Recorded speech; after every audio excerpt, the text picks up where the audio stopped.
buenos días. Para mí es un honor estar aquí con todos ustedes, tanto los que se encuentran físicamente en la sala como los que están en streaming. Y considero un honor, además, poder moderar una mesa redonda con las personas que vamos a tener. Nuestros contertulios son excelentes profesionales y además en la propia mesa redonda está ejemplificado lo que antes estaba comentando Eduigis con Ángeles. Hay tres grandes mujeres que, digamos, son exponentes, cada una en su ámbito de actividad, de lo que se decía. Son mujeres. Solo hay un chico. Voy a empezar a presentarles. La primera persona es doña Mar España, es presidenta de la Agencia Española de Protección de Datos. Doña Mar, por favor, si es tan amable. María Elvira Tejada es fiscal de sala y es... Ponte, y si quieres donde tú quieras, no te preocupes porque vamos a estar... Doña María Elvira Tejada es fiscal de sala y es el alma mater de la Unidad de Criminalidad Informática desde hace muchísimo tiempo. Elvira, muchas gracias. Nuestra siguiente invitada es Hazel Díez Castaño, es Global Head of Cyber, GRC and CISO Central de los Servicios Centrales, perdonen ustedes, en Grupo Santander. Es una gran compañía. Hazel, encantado de saludarte. Y nuestro siguiente invitado es don Luis Jiménez, subdirector general del Centro Criptológico Nacional. Y bueno, pues eres el anfitrión de este evento, por el que ya os felicitamos. Estamos en el último día del mismo y creo que ya se puede decir que es todo un éxito. No hay que esperar al final para ello. Estos cacharritos que están aquí puestos, saben ustedes, se llaman técnicamente corpóreos. Yo me enteré el otro día, no es ninguna tontería porque nadie sabía decir muy bien qué era esto. 20 aniversario del CNI el año que viene, felicidades. Próximo Esquema Nacional de Seguridad, que esperamos ver pronto. Y, por supuesto, CCNETER, felicitaciones por las jornadas. Vamos a entrarle al trapo porque el asunto que tenemos que tratar no es sencillo. En las personas que nos acompañan son puntales en los distintos sabores de lo que se ha dado en llamar la gestión de riesgos de seguridad de la información, englobado ahora en esa palabra, ¿no?, un poco artificial, que es ciberseguridad, que lo quiere decir todo y no dice nada. Doña Mar es, como presidenta de la Agencia Española de Protección de Datos, pues la máxima autoridad en esta materia, en el órgano de supervisión y control de estas materias, que tengo que recordar, doña Mar, yo siempre me remito a la venerable Lortado, que algunos recordarán, que fue la primera vez en la que se juntaron en España. La Lortad llevaba asociado un reglamento de medidas de seguridad, un reglamento técnico. Fue la primera vez que se asociaron las dos disciplinas, el ámbito jurídico de los derechos que hay que defender en esta materia y las medidas técnicas que eran indispensables. Pero de pronto digo el ámbito de la privacidad y de la protección de datos, nos dieron el gran cambiazo. Y en vez de decirnos lo que había que hacer, nos dijeron, hagan ustedes un análisis de riesgos y ya veremos nosotros si cumplen lo que tienen que cumplir. ¿Cómo han ido esos dos modelos? Porque a usted le tocó el segundo. Sí, bueno, el cambiazo. Bueno, primero quiero hacer una enmienda al tema de la paridad. Yo creo que en este país habremos avanzado cuando no haya que comentar las mujeres que representan en una mesa y sea algo absolutamente normalizado. Pero salvado el tema, esto no fue un cambiazo que diera la agencia, fue un tema en el que se aprobó, como todo el mundo sabe, a través del Reglamento General de Protección de Datos. Y yo creo que esto es como cuando eres madre o padre de familia y ya un hijo alcanza la mayoría de edad, ¿no? Y ya puede tomar sus propias decisiones y sus propios criterios. Y en este caso, pues por supuesto que la seguridad es un factor importantísimo y si no hay seguridad de la información, evidentemente no se va a poder cumplir la normativa de protección de datos, pero yo quiero insistir que la seguridad es uno de los pilares de la protección de datos, pero que la protección de datos es un ámbito mucho más amplio, donde estas dos funciones deben integrarse, pero luego hablaré, porque me imagino que preguntarás más, cómo se procederá a esa integración, porque son dos vías que no deben ser paralelas, una debe integrarse dentro de la otra y ya sé que aquí todos los profesionales sois de la seguridad y es un nicho de mercado, sé que hay más demanda en el mercado de trabajo que oferta, pero cuando hablamos de la garantía de este derecho fundamental no solo hablamos de la seguridad de la información, si la seguridad falla, falla el derecho fundamental, pero si previamente no se ha analizado desde el diseño por defecto y desde la legitimidad del tratamiento ese ámbito de los datos, por mucho que cumplas con la seguridad, puedes estar incumpliendo con el reglamento. Y lo que quiero trasladar también es un mensaje de flexibilidad y acompañamiento en la agencia. No es que vamos a pillar, el reglamento lo que quería trasladar es precisamente, en vez de dar esos requisitos tan tasados entre niveles básicos, medios y altos de seguridad, que sea el propio responsable de la organización, en función de sus medios y del tipo de tratamiento que él conoce mejor que nadie, quien defina las medidas técnicas, organizativas, de seguridad y la legitimidad del tratamiento. Entendido. Entraremos en ello, no lo dudes más. Doña Elvira, como Mar, eres jurista, te defines como fiscal. Tú me parece que eres Mar, eres del cuerpo de TAC. Sí. Exactamente, ¿no? Eres otro de los grandes sabores de la ciberseguridad, la lucha contra el cibercrimen. Es un aspecto muy relevante que además está teniendo un crecimiento impresionante. ¿Por dónde crees que estamos en esa materia? Primero, soy fiscal. Fiscal de sala. Así no quiero ni decir. Perdón, fiscal de sala. Bueno, no quiero ni decir cuántos años. Y lo vivo profundamente. Creo que la Fiscalía es una institución que a lo mejor no es muy conocida, pero que es fundamental porque nuestro trabajo es defender los derechos de los ciudadanos y procurar la aplicación de la ley, pero en defensa de los derechos de los ciudadanos y del interés general. ¿Qué estamos viendo? Pues un crecimiento absolutamente exponencial en la delincuencia en la red, que además se ha visto activado en muy buena medida por la pandemia. Es decir, el tener que recurrir todos a las herramientas tecnológicas para todo, pues ha hecho que todas las manifestaciones criminales se hayan ido trasladando a la red. Esto es algo evidente, ¿no? Y, por tanto, un área en el que hay que trabajar mucho porque hay que ser eficaces frente a esa delincuencia respecto de la cual el ciudadano es especialmente vulnerable. Porque yo creo que todos tenemos muy claro que cuando nos vamos de casa tenemos que cerrar muy bien la puerta, poner una alarma, bajar las persianas. Pero a la red nos aproximamos sin medidas de seguridad. Entonces eso está generando mucha delincuencia, aprovechamiento de los delincuentes de esa situación, digamos, de vulnerabilidad. Y luego yo creo que hay dos aspectos en los que me gustaría insistir, apuntar por lo menos, que tampoco quiero comer mucho tiempo. Uno de ellos es que la lucha contra la ciberdelincuencia hay que verla como un elemento más que refuerza la seguridad en el ciberespacio. No son dos mundos distintos. Yo esto lo digo muchas veces porque a veces me da la sensación de que cuando se habla de seguridad en el ciberespacio estamos insistiendo sobre todo en los aspectos de la prevención, del fortalecimiento de los sistemas para evitar los ataques, etcétera. Pero es que la respuesta sancionadora del Estado frente a los delitos que se cometen en la red tiene un efecto de prevención general y especial importantísimo. Y por eso es importante además que se denuncien, porque yo creo que tenemos ahí un déficit. El ciudadano no termina de denunciar los delitos de que es víctima en la red. Y otra idea que me parece fundamental: hay que ser muy eficaces en la lucha contra la delincuencia en la red porque es muy agresiva y además evoluciona muy rápidamente, pero hay que ser también muy cuidadosos de proteger los derechos y las libertades fundamentales en el ciberespacio. Es decir, hay que saber combinar la eficacia en la investigación con el respeto a los derechos y las libertades de los ciudadanos. No digo más. Muchas gracias, Elvira. Hazel,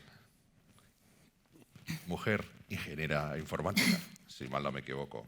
Como responsable de gestión de riesgos de GRC y como CISO, vosotros además sois una organización pues, multinacional. O ya con las cosas que estamos viendo, no sé si que os definís como multinacional o multidoméstica. Creo que en ciberseguridad sois multinacional. Multinacional. Multinacional, ¿verdad? ¿Cómo observáis estos dos mundos en la gestión diaria de vuestros... Bueno, debéis tener miles de CIFs activos en distintos países con distintas regulaciones, con distinto sabor hacia los derechos de las personas.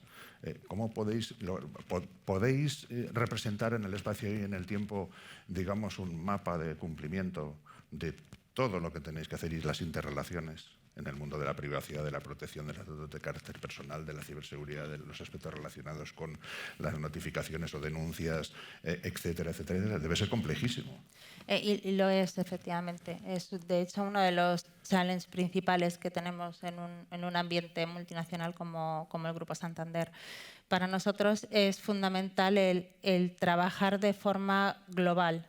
Y cuando decimos que trabajamos de forma global, es que efectivamente no es centralizado, sino que somos un equipo de ciberseguridad global que está presente en los diferentes países en los que está presente el banco.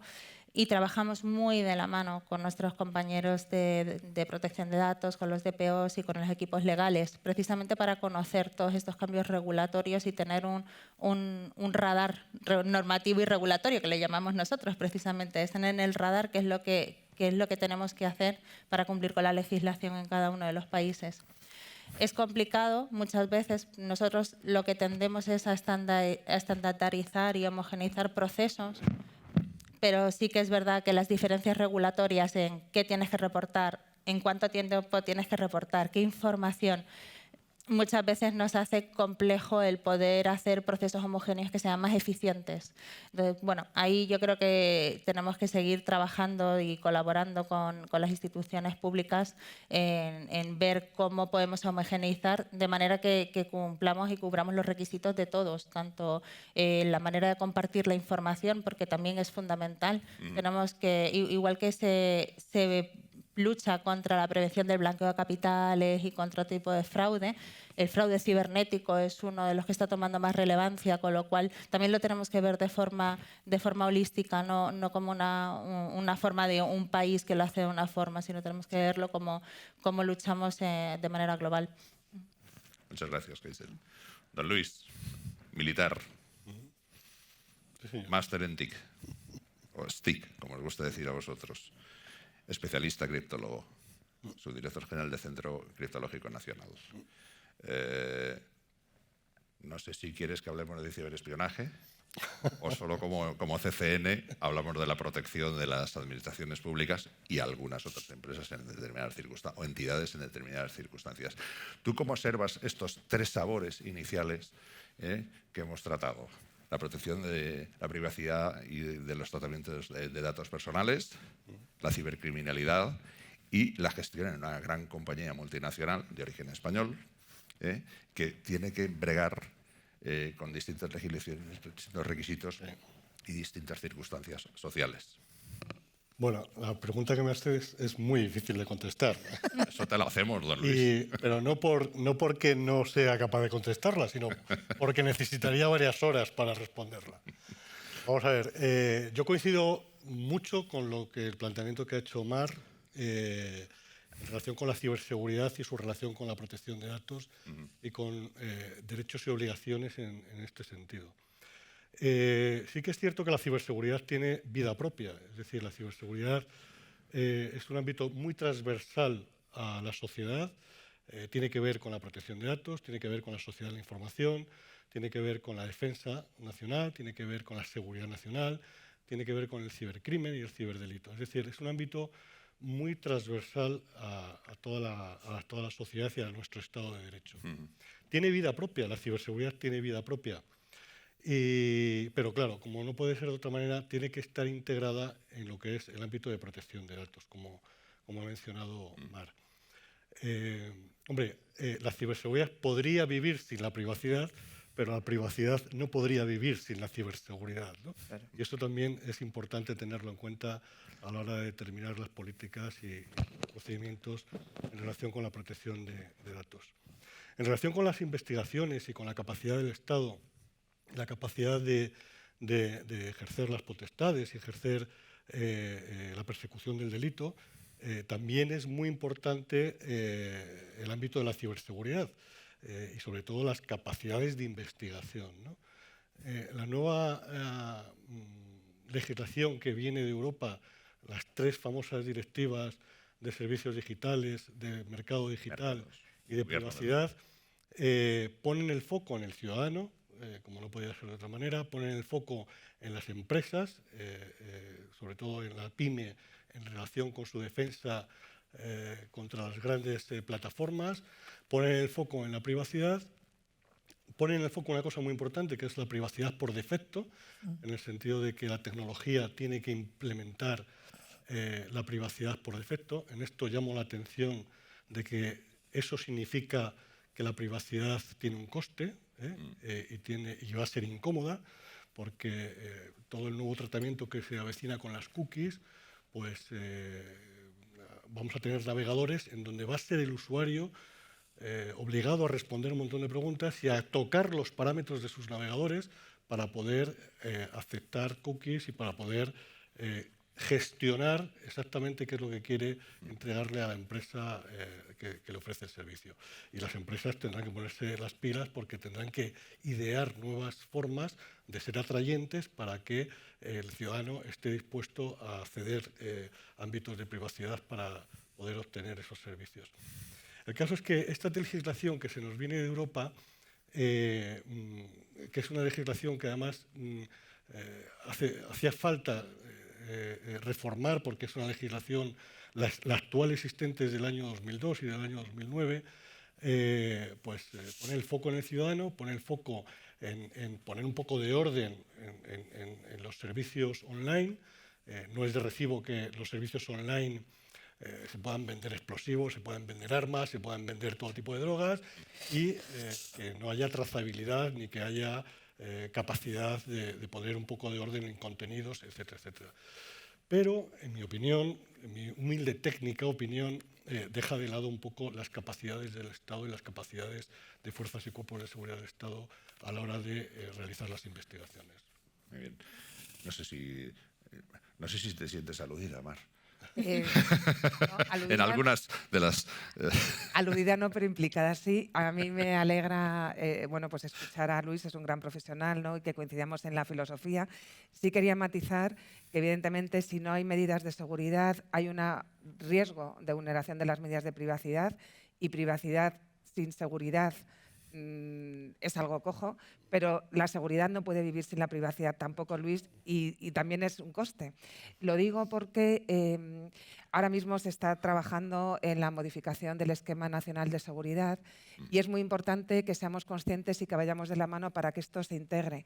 Una organización pública o una gran organización privada, como puede ser el Banco Santander, si solo apostara por las... Es esencial, y yo pongo en valor también la seguridad, igual que pongo en valor la transparencia muchas veces. Si solo apostara por la seguridad, pero no verificara qué legitimidad tiene el Banco Santander para tratar los datos de blanqueo de capitales y desde el diseño o por defecto garantiza los principios de proporcionalidad y de minimización del dato, evidentemente estaría fallando en la organización, ¿no? Entonces yo creo que eso es algo que debemos tener todos integrados. Insisto en un criterio que ya hemos dado varias veces desde la agencia y que hemos dado ahora cuando hemos informado el Gabinete Jurídico, el Esquema Nacional de Seguridad. Es muy importante que se diferencien, sobre todo en las grandes organizaciones, el responsable de seguridad tiene unas funciones y unas competencias, pero deben ser totalmente diferenciadas de la figura que lleve la responsabilidad de asesoramiento del delegado de protección de datos, por una razón muy clara. El delegado de protección de datos asesora a quienes toman las decisiones y el responsable de seguridad no podía ser juez y parte en ese asesoramiento, ¿no? Yo creo que eso es algo muy importante. Si lo visualizamos en una mesa, desde el punto de vista jurídico y estratégico de una organización, habría como 4 pilares. Uno es la seguridad, que es esencial y es fundamental la labor que hace el CCN, pero otra sería también, por ejemplo, la privacidad por defecto, la privacidad por diseño y cómo se está realizando ese tratamiento, qué legitimidad hay y qué otras garantías y medidas organizativas se dan. Entonces, si solo la mesa se apoya en un pilar, se va a quedar coja. Si solo se apoya en el tratamiento, también se queda coja. Entonces, es fundamental que trabajemos de la mano, que trabajemos integrados, y la agencia está para ayudar y está para acompañar pero también sí que mi obligación es recordar el criterio jurídico de la agencia y, sobre todo, ya como directora de la agencia, el criterio estratégico, ¿no? Porque si una organización solo apuesta por privacidad y no apuesta por seguridad, tarde o temprano va a tener un problema. Y si solo apuesta por seguridad y no apuesta por privacidad, más temprano que tarde lo va a tener también. Y por último, quería poner en valor que yo sé que hay miedo. Ahora el Reglamento Europeo establece la obligación de notificar a la agencia las quiebras de seguridad, tanto el sector público como privado. Estamos coordinados también por lo que afecta a INCIBE y al CCN. Tenemos bueno, en la web está a disposición la automatización de esta comunicación, pero de las 1.600 comunicaciones que estamos recibiendo al año, solo el 5% están yendo de la División de Innovación Tecnológica a la Subdirección General de la Inspección, y en total solo un 1% acaba en un procedimiento sancionador. Y voy a poner pues, un ejemplo, ¿no? Hemos analizado con el sector de las telecomunicaciones y con Elvira Tejada, creamos un grupo de trabajo sobre el duplicado de las tarjetas SIM. Estábamos detectando, nos lo comunicaron las fuerzas y cuerpos de seguridad del Estado, que se estaba produciendo estafas a los ciudadanos. Si tenían el número de la cuenta bancaria, pedían a la empresa de telecomunicaciones a las 2 de la madrugada el duplicado de la SIM. En ese caso, la empresa de telecomunicaciones cumplía la seguridad. Lo que no cumplía era la privacidad, porque no verificaba en condiciones la identidad de la persona que estaba solicitando el duplicado de la SIM. ¿Qué pasaba? Que al día siguiente tú te levantabas y te habían desvalijado la cuenta. Entonces, solo seguridad. En ese caso, pues el Banco Santander, la actuación era impecable, o la empresa de telecomunicación afectada, pero no se había cumplido con la privacidad. Entonces es fundamental que trabajemos de la mano, sí, Fiscalía, Fuerzas y Cuerpos de Seguridad del Estado, CCN, para que las 4 patas de la mesa estén ancladas y estén sólidas. Y si no hay una base desde el diseño, luego son parches. Si no has analizado, y hemos estado asesorando al Ministerio de Economía con el sandbox financiero, si no están desde el diseño de un tratamiento de envergadura con impacto en la economía nacional, tanto por la regulación del sector público como del sector privado, las 4 patas, tarde o temprano vamos a ir cojeando y el tema acabará explotando. Entonces, trabajemos desde el diseño porque es mucho más eficaz en términos de inversión, de ahorro económico y de ahorro de esfuerzo, y todas las organizaciones tenemos también nuestras limitaciones. Claro.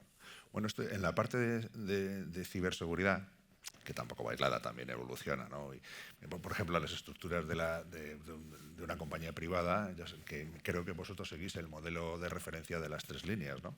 Sí. Primera línea, segunda línea, tercera línea. También los responsables de control y en la parte que compete tenemos CISOs operativos en primera línea y tenemos CISOs, digamos, en la segunda línea. Y que es donde estarían los DPDs, entiendo yo, porque la tercera es la auditoría que va por libre. ¿O el DPD también tiene que ser operativo? Discrepo. Es decir, comparte esas dos. No, el delegado de protección de datos, y eso lo hemos dicho ya en muchísimos informes de la agencia, y además hay un criterio de las autoridades de protección de datos que está público en la página web, y eso no podemos decir, no debe estar en la jerarquía de la organización, no debe depender de nadie, porque una de las funciones máximas del delegado de protección de datos o la delegada es su independencia. Y si está, ya no voy a hablar ni de primera, ni segunda, ni tercera línea, el delegado de protección de datos debe estar al máximo nivel jerárquico y reportando directamente al CEO de la organización, porque si no, el principio clave, que es su independencia, para poder dar ese asesoramiento con neutralidad, estaría viciado desde el diseño de la concepción y del nombramiento de esta figura. Es decir, sería un nuevo nicho al lado de auditoría. Exacto. Tercera línea. Yo no voy a... Pero precisamente por esa flexibilidad que da el reglamento a la organización, yo sé que esa flexibilidad a veces da inseguridad. No vamos a decir desde la agencia tiene que ser el nuevo tal, estar en auditoría. El Banco Santander lo ha solucionado de una manera, el BBVA lo ha solucionado de otra. Lo que sí tiene que estar es al máximo nivel jerárquico y con independencia. Claro. Y ahora vamos, Elvira. Ahora vamos. ¿Y qué opina usted de una compañía pública en donde el DPD y el CISO es la misma persona?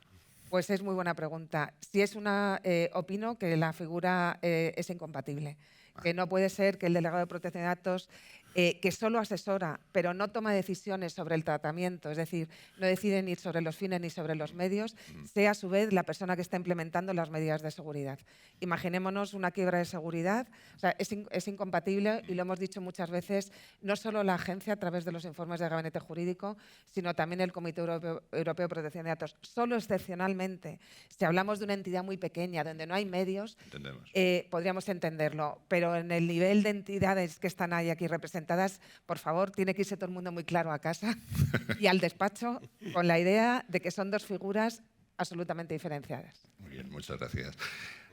Elvira, ¿por qué no sale más rápido adelante esa directiva que está en preparación de compartición de información de evidencias digitales en materia penal? Quizá porque a lo mejor no os habéis puesto de acuerdo o no se han puesto de acuerdo los mundos de la privacidad y la protección de datos. Bueno, es que efectivamente hay que ver cómo somos capaces de articular, por una parte, la protección de los derechos. Esto, Mari y yo lo hemos hablado muchísimas veces, yo creo. La protección de los derechos de las personas con las necesidades de la investigación. Es decir, eso es uno de los grandes retos que tenemos ahora en España y en el mundo entero. Quiero decir que es el tema que está en todos los foros internacionales. Porque, en definitiva, tenemos que ser capaces, lo decía un poco antes, de actuar frente a la delincuencia, pero sin que eso suponga restringir los derechos de los ciudadanos, más que en aquello que resulte absolutamente imprescindible para esa investigación concreta. Yo creo que esa es la base de todo el planteamiento del funcionamiento del sistema de derecho en el entorno digital, ¿no?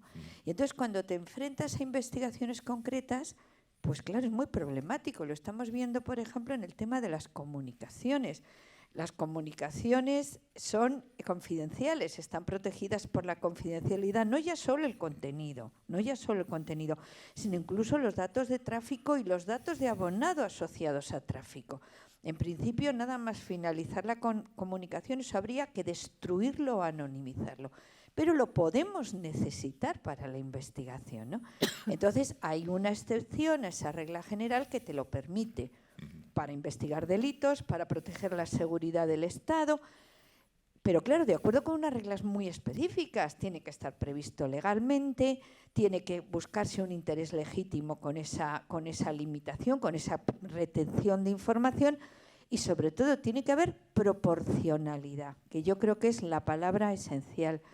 Es decir, ¿cuándo y hasta qué punto podemos retener información en determinados casos para investigar delitos o para defender al Estado sin que eso sea afectar más que en lo mínimo los derechos a la privacidad y a la intimidad de los ciudadanos?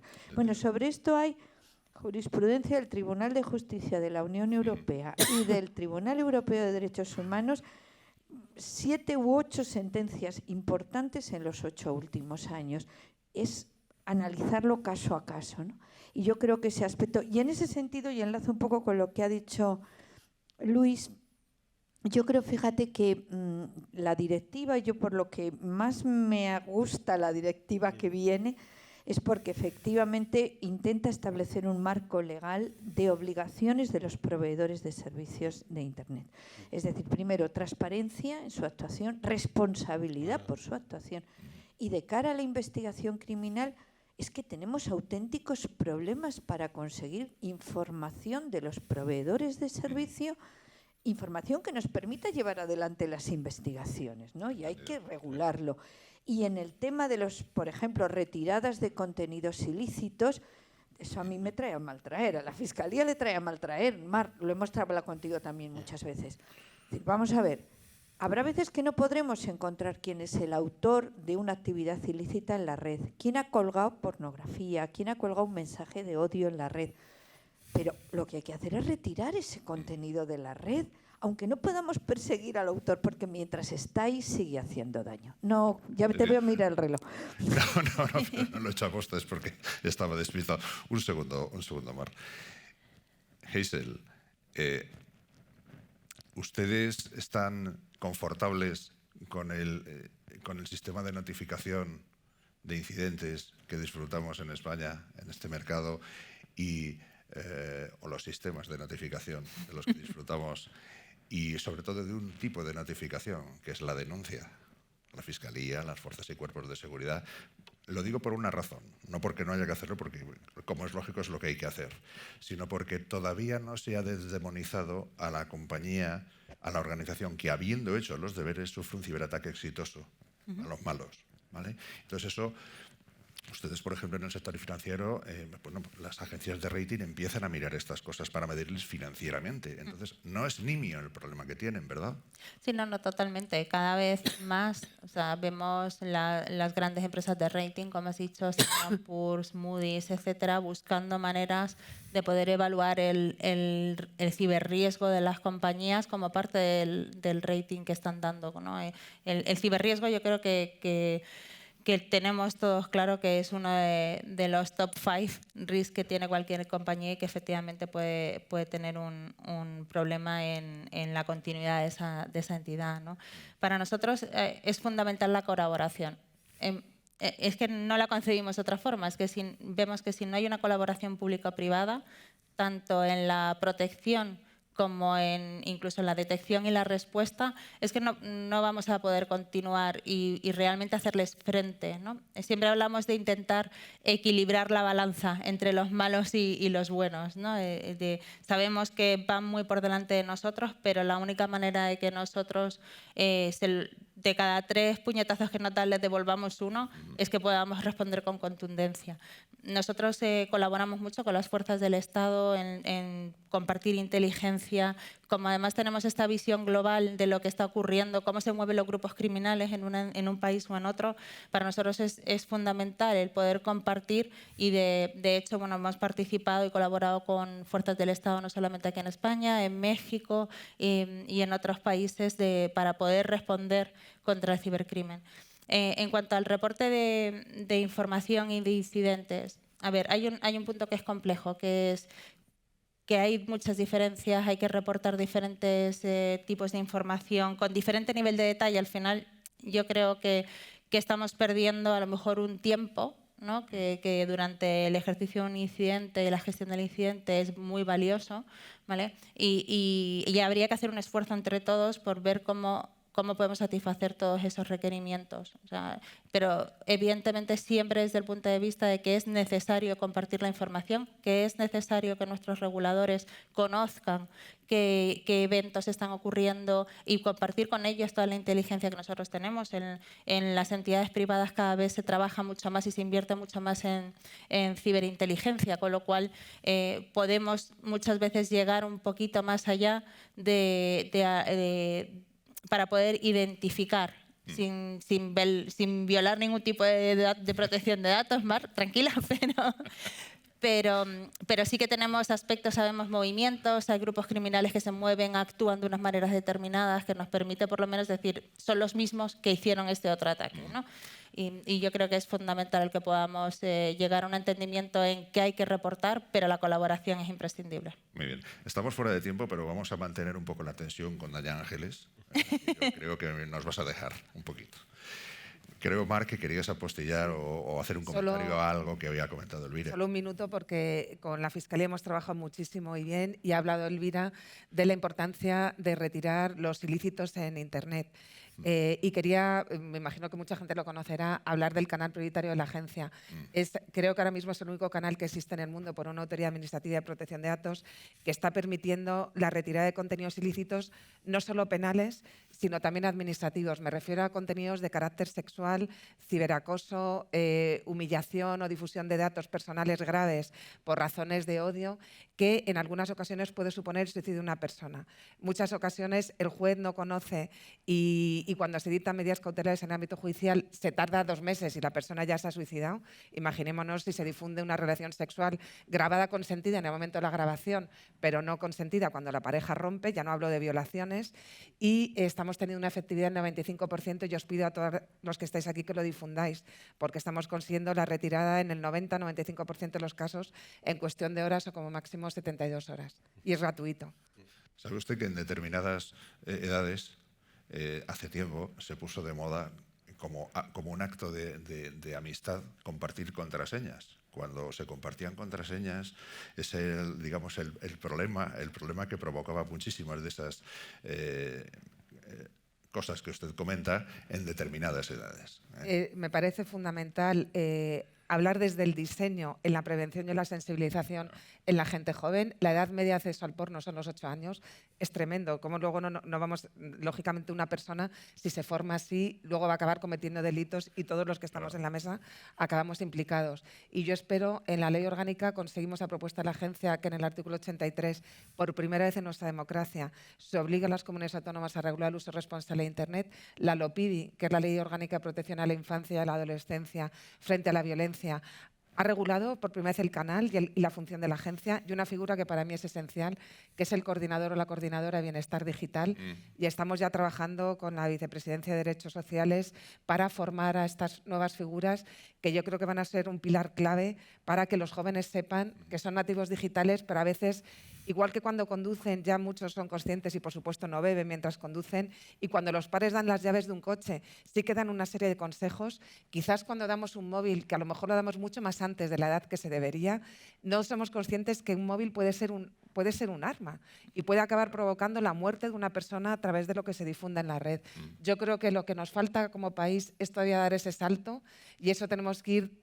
Por eso animo a todas las entidades que están aquí que se adhieran al Pacto Digital, que difundan el canal prioritario, y espero que esto se enseñe de manera sistemática y reglada en los colegios para evitar que luego lleguen temas tan graves como un delito o el suicidio de una persona, como pasó en el caso de la mujer de Ibeco, ¿no?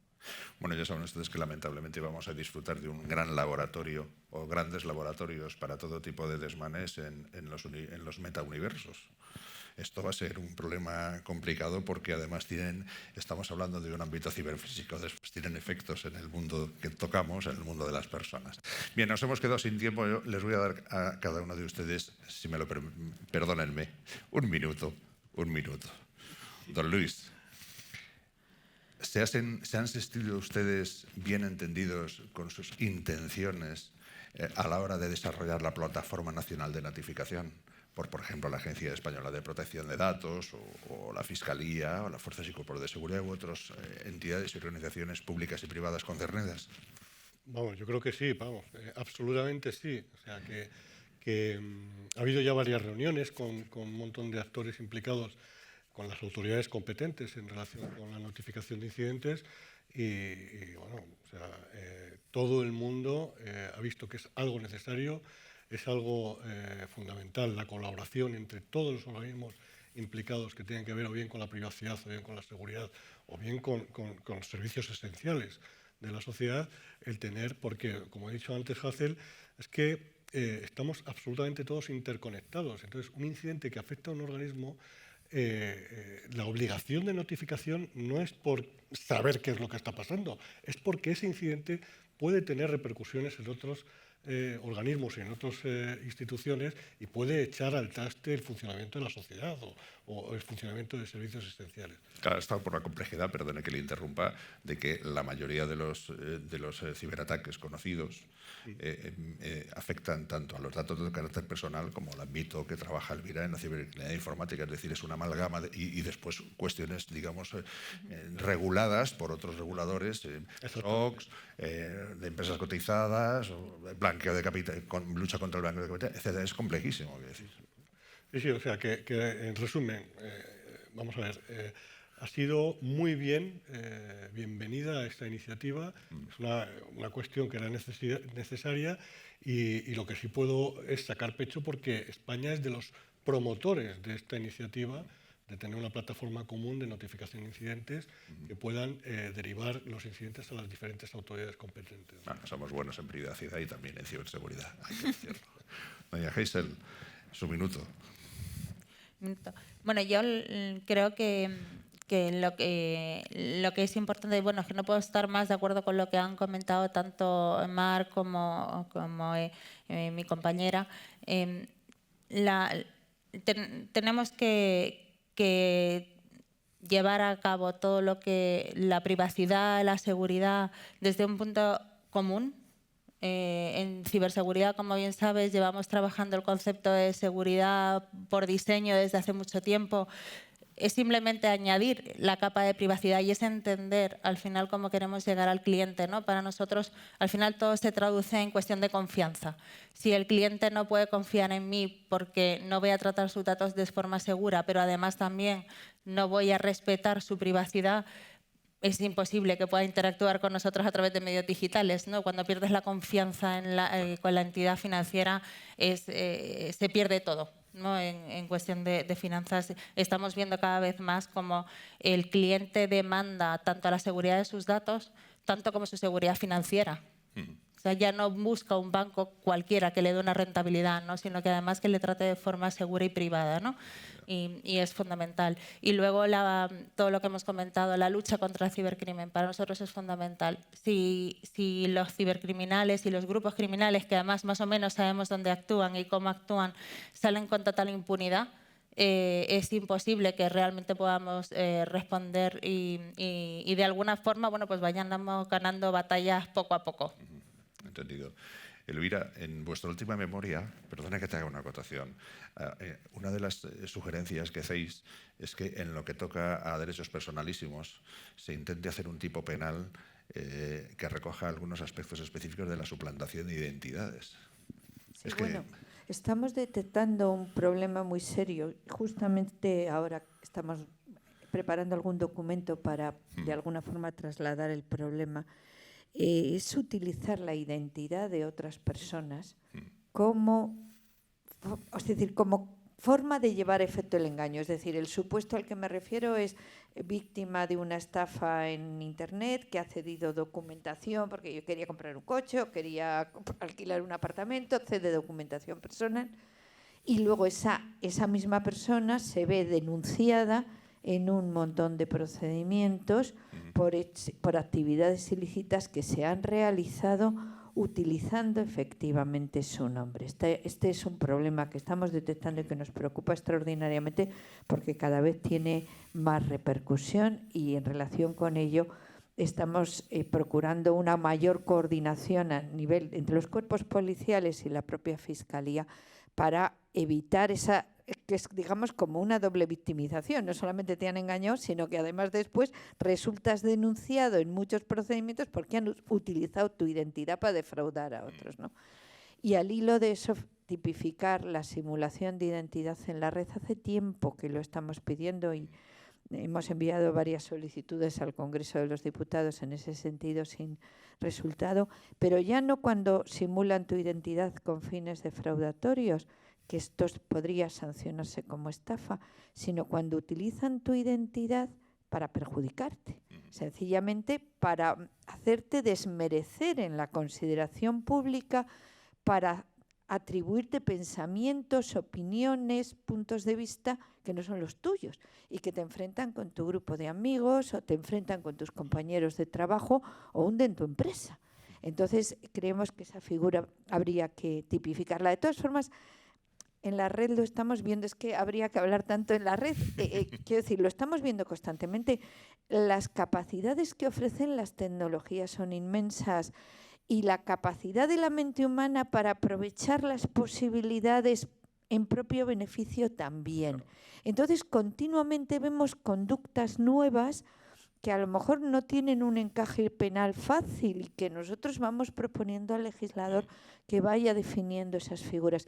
Pero, sin lugar a duda, yo creo que está claro, tenemos que colaborar unos con otros, nos complementamos, es decir, nos complementamos. Y yo insisto en lo que he dicho desde el principio. De verdad que a veces se ve un poco la respuesta sancionadora del Estado, como, madre mía, aquí viene el fiscal, va a sancionarnos, ojo que es el fiscal con temor, no sé cómo explicarlo. Que estamos para ayudar al ciudadano, o sea que nuestro trabajo es un servicio a los demás. En definitiva, lo que intentamos es ir haciendo avanzar una respuesta que, como muy bien ha dicho Jacel, tiene mucha función preventiva. Lo que tenemos que hacer es terminar con el sentimiento de impunidad en la red. Ahí estamos perdiendo, porque los delincuentes se sienten seguros. Claro está.